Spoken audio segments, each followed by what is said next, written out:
بسم اللہ الرحمن الرحیم۔ السلام علیکم دوستو، آپ دیکھ رہے ہیں دیسی ہیلتھ سینٹر۔ تمام نئے آنے والے دوستوں کو خوش آمدید۔ تمام دوستوں سے گزارش ہے کہ میرے چینل کو سبسکرائب کریں، میری ویڈیو کو لائک اور شیئر کریں۔ دوستو، آج کا ہمارا ٹاپک ہے ہارٹ اٹیک۔ موجودہ دور میں سب سے زیادہ لوگ دل کی بیماریوں کی وجہ سے موت کا شکار ہوتے ہیں۔ دوسری بیماریوں کی وجہ سے مرنے والے لوگوں کی تعداد بہت کم ہو رہی ہے، لیکن دل کی بیماریوں سے مرنے والوں کی تعداد میں ہر سال اضافہ ہو رہا ہے۔ دل کی بیماریوں کی وجوہات میں موجودہ مشینی دور کی کشمکش، اعصابی تناؤ، غلط قسم کی خوراک اور خاندانی اثرات شامل ہیں۔ دل کی بیماری عمر کے کسی بھی حصے میں لاحق ہو سکتی ہے، لیکن آدمی عموماً بڑھاپے میں اس کا شکار ہوتا ہے۔ محنت مزدوری کرنے والے کے مقابلے میں دفتری کام کرنے والے عموماً زیادہ امراض قلب کا نشانہ بنتے ہیں۔ دل کے کسی پٹھے کو خون پہنچانے والی نالی جب بند ہو جاتی ہے تو عموماً دل کا دورہ پڑتا ہے۔ خون کی نالی فاسد مادے جمع ہونے کی وجہ سے تنگ ہو جاتی ہے اور بعد ازاں خون کے کسی لوتھڑے یعنی کلات یا تسند کی وجہ سے مکمل طور پر بند ہو جاتی ہے۔ جب دل کے پٹھے مسل کو خون نہیں پہنچاتے یا اس کی ضرورت سے کم پہنچاتے ہیں تو دل کا حصہ خون کی فراہمی کے لیے چیخو پکار شروع کر دیتا ہے اور سینے میں درد محسوس ہوتا ہے۔ اگر لوتھڑا کسی وجہ سے راستہ دے دے تو خون کی فراہمی کے متبادل ذرائع سے دل کے متاثرہ حصے کو خون فراہم ہوتا رہے تو گزارا ہوتا رہتا ہے۔ اگر ایسا نہ ہو تو دل کا متاثرہ حصہ خون نہ ملنے کی وجہ سے مردہ ہو جاتا ہے۔ ہارٹ اٹیک کا درد دل کی بیماری کی وجہ سے سینے میں درد انجائنا سے مشابہ رکھتا ہے۔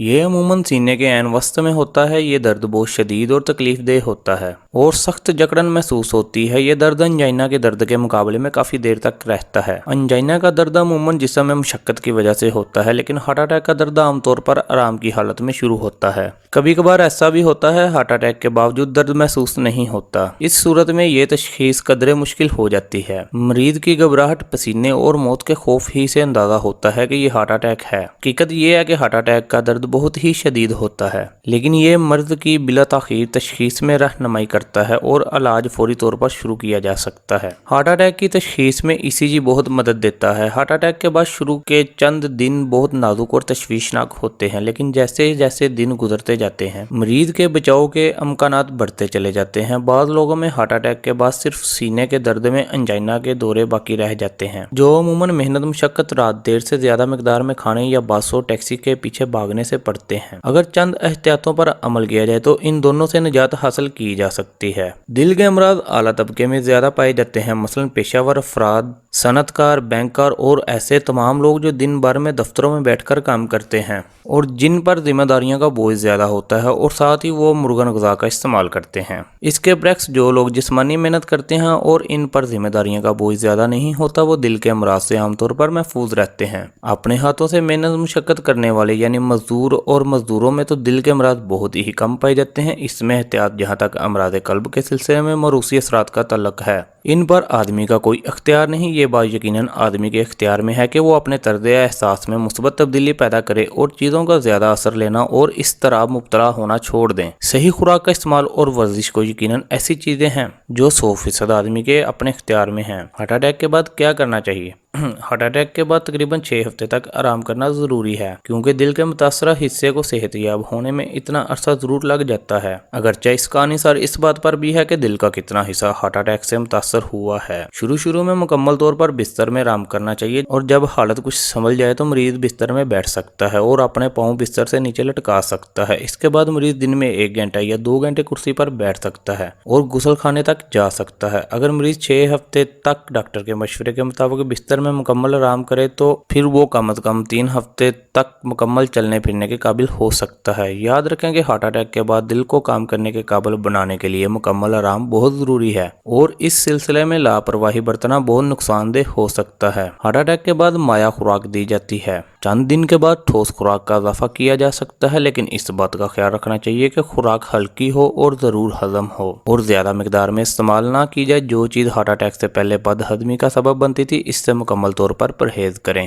ہارٹ اٹیک کے بعد زندگی کا معمولات جاری رکھ سکتے ہیں، لیکن بعض اوقات تبدیلیوں کے ساتھ ہارٹ اٹیک کے بعد دل کا ایک حصہ متاثر ہوتا ہے۔ اگرچہ اب زخم مندمل ہو چکا ہے اور غیر ضروری پریشانی کا کوئی جواز نہیں، لیکن اس کے باوجود ڈاکٹر ہی یہ فیصلہ کر سکتا ہے کہ آپ کو اب مستقبل میں کس حد تک زندگی کے معمولات کا بوجھ اٹھانا چاہیے۔ اکثر صورتوں میں اپنا پرانا کام کاج پھر سے شروع کر سکتے ہیں، لیکن دانش مندی کا تقاضا یہ ہے کہ ایسا کام دوبارہ شروع نہ کریں جس میں بہت زیادہ جسمانی محنت اور مشقت کرنی پڑتی ہو، کیونکہ دل میں اب وہ پہلے جیسا دم خم نہیں رہا۔ ایسی مصروفیات جن میں کئی گھنٹے کام کرنا پڑتا ہو اور درمیان میں کوئی وقفہ نہ ہو تو ترک کر دینی چاہیے، اور تعطیلات کے درمیان کسی قسم کا کام نہیں کرنا چاہیے۔ سال میں کم از کم ایک مرتبہ، بہتر یہ ہے کہ 2 مرتبہ چھٹیاں لیں اور چھٹیاں کسی ایسی جگہ گزاریں جہاں نہ ٹیلی فون موصول ہو اور نہ ہی دفتر سے پیغامات آئیں۔ موجودہ دور میں بے شمار ایسے لوگ موجود ہیں جو 1-2 بلکہ زیادہ دفعہ ہارٹ اٹیک کے باوجود صرف زندہ بلکہ زندگی سے مکمل طور پر لطف اندوز ہو رہے ہیں۔ جن لوگوں نے اپنی زندگی کے ضروری وقت میں دلچسپ مشغلہ اختیار کیا ہوا ہے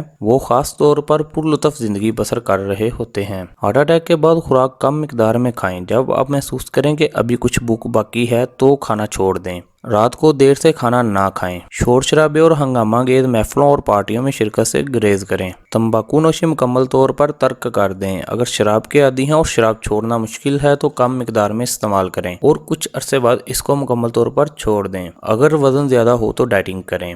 آدمی جتنا زیادہ موٹا ہوتا ہے اس کے دل کو اتنا زیادہ کام کرنا پڑتا ہے۔ گھی کا استعمال کم سے کم کریں۔ گھی دل کی بیماریاں پیدا کرتا ہے۔ تاہم ہارٹ اٹیک کی صورت میں کیا کیا جائے؟ جب حملہ بہت شدید ہو تو ہر قسم کی جسمانی حرکت میں مریض کی مدد کرنی چاہیے اور اسے سہارا دینا چاہیے۔ ہسپتال میں جو شخص مریض کی دیکھ بھال کے لیے موجود ہو اسے چاہیے کہ وہ ہر گھنٹے 2 گھنٹے بعد مریض کا پہلو بدل دے اور اسے کروٹ دے دے۔ اس کے علاوہ دن میں 4 سے 5 دفعہ مریض کی ٹانگوں کے درمیان جوڑوں کو آگے پیچھے حرکت دینی چاہیے تاکہ ٹانگوں کی رگوں میں خون گردش کرتا رہے۔ حملے کے 1 یا 2 دن بعد مریض بستر میں معمولی حرکت کر سکتا ہے اور اسے سہارا دے کر بستر میں بٹھایا جا سکتا ہے۔ جب مریض کی حالت بہتر ہو جائے تو اسے کمرے میں حرکت کی اجازت دی جا سکتی ہے۔ جسمانی حرکت میں رفتہ رفتہ اضافہ کرنا چاہیے اور کسی صورت میں بھی اتنی حرکت نہیں کرنی چاہیے کہ تھکن محسوس ہو اور سانس پھول جائے۔ مریض کی حالت تسلی بخش طریقے سے بہتر ہو رہی ہو تو وہ 2 سے 3 مہینے کے بعد کام کاج شروع کر سکتا ہے، لیکن پرانے معاملات میں کام کرنے کے لیے اسے 4 سے 6 ہفتے مزید انتظار کرنا چاہیے۔ خوراک: ہارٹ اٹیک کے بعد پہلے 48 گھنٹوں میں مائع خوراک استعمال کرنی چاہیے، مثلاً آبے جو، پھلوں کا رس، ناریل کا پانی، دودھ اور چائے وغیرہ۔ معمولی مقدار میں ہاضمہ دار پھل بھی استعمال کیے جا سکتے ہیں۔ نمک اور نمک والی چیزیں بالکل بند کر دینی چاہیے، جس کے بعد نرم اور آسانی سے ہضم ہونے والی خوراک استعمال کی جا سکتی ہے، مثلاً پکائے ہوئے اناج، مچھلی، دودھ اور ڈبل روٹی وغیرہ۔ پھل اور پھلوں کے رس استعمال کیے جا سکتے ہیں۔ قبض ہو تو ایسے پھل استعمال کریں جو قبض دور کرنے کی خاصیت رکھتے ہوں۔ خوراک میں کیلوریز کی مقدار کم ہونی چاہیے۔ دن بھر میں 1000 سے 15000 تک کیلوریز لینی چاہیے، اس سے زیادہ نہیں۔ بھوک باقی ہو تو کھانا چھوڑ دیں۔ پہلے ہفتے کے بعد خوراک کے سلسلے میں تھوڑی سی آزادی استعمال کر سکتے ہیں، بشرطے کہ موٹے نہ ہوں۔ ان چیزوں کا استعمال کم سے کم کرنا چاہیے، مثلاً مکھن، دیسی گھی اور آئل وغیرہ۔ کھانا پکانے کے لیے صرف مکئی کا تیل استعمال کرنا چاہیے۔ وٹامنز اور موروثی اجزاء منرلز استعمال کرنے چاہیے۔ چائے اور کافی حسب خواہش استعمال کی جا سکتی ہے۔ تمباکو نوشی کا ہر قسم کا استعمال بند کر دینا چاہیے۔ ذہنی آرام اور نیند: ذہنی اور جسمانی آرام انتہائی ضروری ہے۔ مریض کے کمرے میں سے ٹیلی فون ہٹا دینا چاہیے اور ہر قسم کی کاروباری گفتگو کا سلسلہ مکمل طور پر بند کر دینا چاہیے۔ فکر اور اضطراب کے لیے سکون آور ادویات استعمال کرنی چاہیے۔ جسمانی مشقت رفع حاجت کے وقت زور لگانے سے گریز کریں، کیونکہ اس سے دل کا دورہ دوبارہ پڑ سکتا ہے۔ اگر شدید کھانسی کی تکلیف ہو تو اس کا فوراً علاج کروانا چاہیے۔ پاخانہ: ہلکی قسم کی قبض کشا ادویات، گلیسرین اور زیتون کا تیل وغیرہ استعمال کیا جا سکتا ہے۔ وزن زیادہ ہو تو ڈائٹنگ کے ذریعے وزن کم کریں۔ آپ جتنے موٹے ہوں گے اتنا ہی دل کو زیادہ کام کرنا پڑے گا۔ دل کے دورے کا یہ مطلب نہیں کہ آپ کا وقت پورا ہو گیا ہے۔ بے شمار لوگ دل کے دورے کے بعد عرصہ رات تک زندہ رہتے ہیں اور خوشگوار زندگی بسر کرتے ہیں، اور ابتدا میں چند ہفتوں تک سیکس سے پرہیز کریں۔ تو دوستو، کیسی لگی آج کی ویڈیو؟ کمنٹ کر کے ہمیں ضرور بتائیے گا۔ میرے چینل کو سبسکرائب کیجیے، میری ویڈیو کو لائک اور شیئر کیجیے۔